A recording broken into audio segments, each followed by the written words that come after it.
Well, take a look.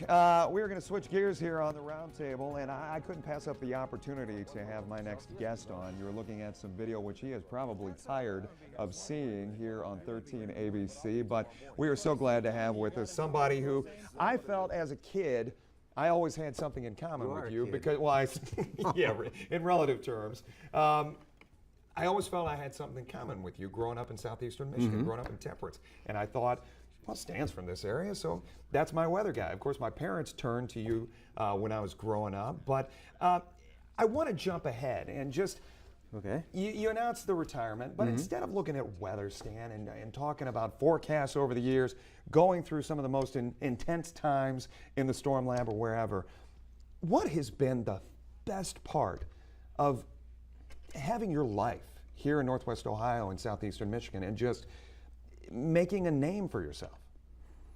Wow.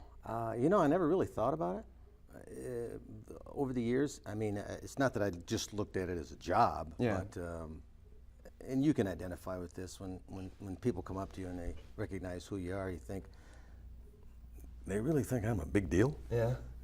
I can remember the same feeling seeing Don Brandes walking down the sidewalk about 25 years ago. I thought, you know, he did those commercials. Oh, the commercials, right. Look, it's Tom Brandes. You know, and did you stop him? No. No? Just let him go on. Yeah. But there was also something you said, there's that feeling of an impact that you make. You don't realize it. Right. And you were down at City Council earlier this week. You were bestowed a fantastic honor. And I told you before we started, I said, I watched that video and I looked at you and you can just see it. And you are beaming down there with this. I mean, did I read it right? Well, you know, I think when, it's like I said in front of council, when somebody like that, the council who represent the people, recognize you, I mean, it's like you got to stop and say, wow, I must have done something good. So, yeah, it hits you. More than anything else, I think. That, I mean, you know, you get awards in this business, you get kudos, and that happens. Right. You tend to get them because you're in the public eye. Yeah. It's not that I would tend to make any, you know, minor of those other awards, but I don't know, just something about standing there that said, wow, yeah, I must have done something good. I said to you, the thing I was thinking about was you and your wife heading down to one government center that day, and just the what was the conversation going down there? I mean, can you say? Were there nerves? Yeah. Yeah. Yeah. It was for both of you. Yeah. Yeah. I don't know. I don't like to be the center of attention. As silly as that sounds. I don't like birthday parties, going away parties. Yeah, understood. And when somebody, you know, tries to point that out, my brother was the same way. Oh, he hated birthday parties. Yeah, your kids have grown up knowing Stan Stachek's your dad, that kind of thing. And I mean, when you go home at night, or when you went home at night, and I mean, you've been doing it, the 2:30 to 11:30 gig for as long as I can remember, and I mean, that's a different dynamic, and I don't think people really appreciate the life that exists outside of their living room on one of these boxes that we have. And I mean, was that something that was hard for you to kind of deal with? And what about the kids having Dad so well known? Well, I think if they grew up with it, so it wasn't a big deal for them, I think, because just Dad had another since they were able to watch TV, they saw me on TV, and that was just what their dad did. Yeah. I remember the first time I was on my first job in television. I was asked to give a speech in front of the Colorado Springs chapter of the American Meteorological Society, and I had been on the air for about 2 months in Colorado Springs. It was my first job, and I was in the hotel lobby where I was supposed to speak, and there was a bar there, and there were a lot of people, and this lady goes, "Oh my God, it's him!" And I instinctively turned around to see who she was talking about. She's talking about me. You told a funny story, the Toledo Blade article that came out, and you said you thought you had just absolutely bombed your audition. I did. It was for that gig, yes? Yeah. Talk about being in the right place at the right time. They were desperate. That television station was desperate to fill a slot. They had hired somebody. It fell through. That was a Thursday. they went through their resumes, found mine. They needed somebody to start Monday. They called me down.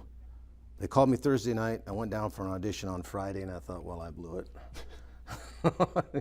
And the guy calls me over and he goes, well, we'd like to hire you part-time. Yeah.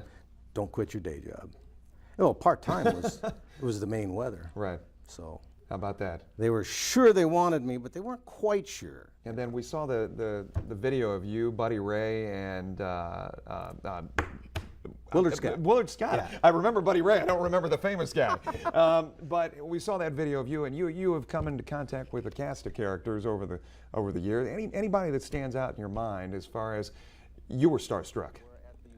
Carol Channing. Why?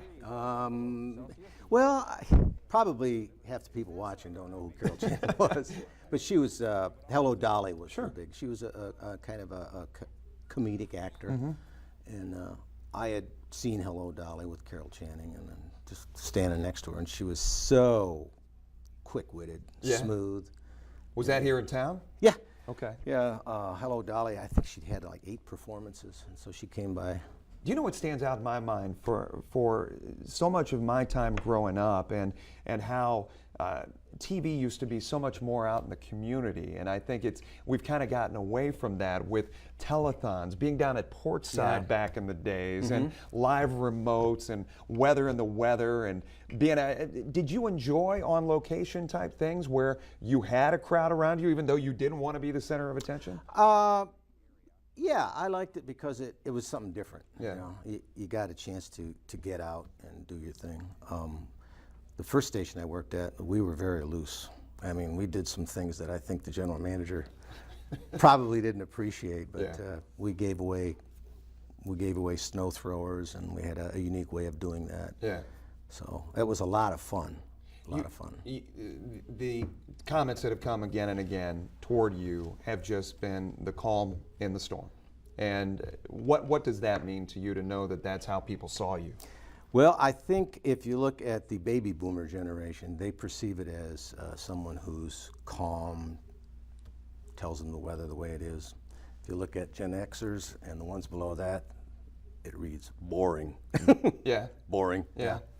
People these days want to be entertained. But is that something that you have held steadfast to that, yes?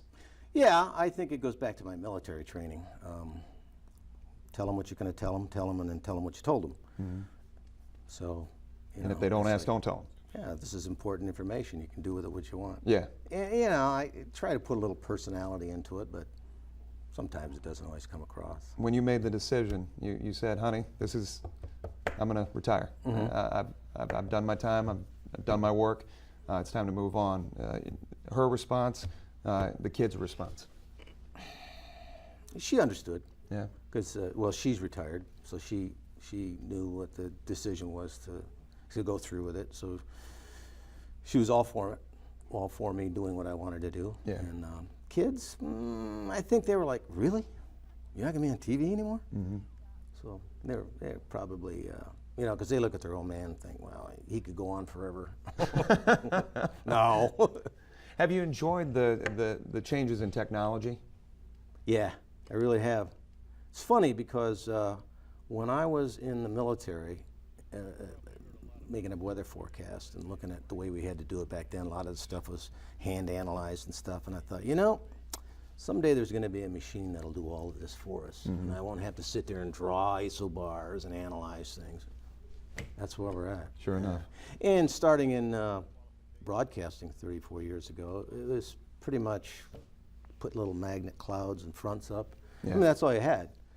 And then the crude graphics started to come along, and some of them you thought, I'd rather stick with the magnets, that looks stupid. Yeah. And then when they got better, it was like, wow, you could tell your story. You could really tell the story and really educate the public on what weather was all about. Well, I'm going to share with a lot of other folks in telling you that you've meant so much to so many for so many years here at 13 ABC and 13 just in general. I think I put that on your graphic below here because this station has gone through transitions while you've been here as well. It's been a very good place to work. Yeah. The management has always been very supportive.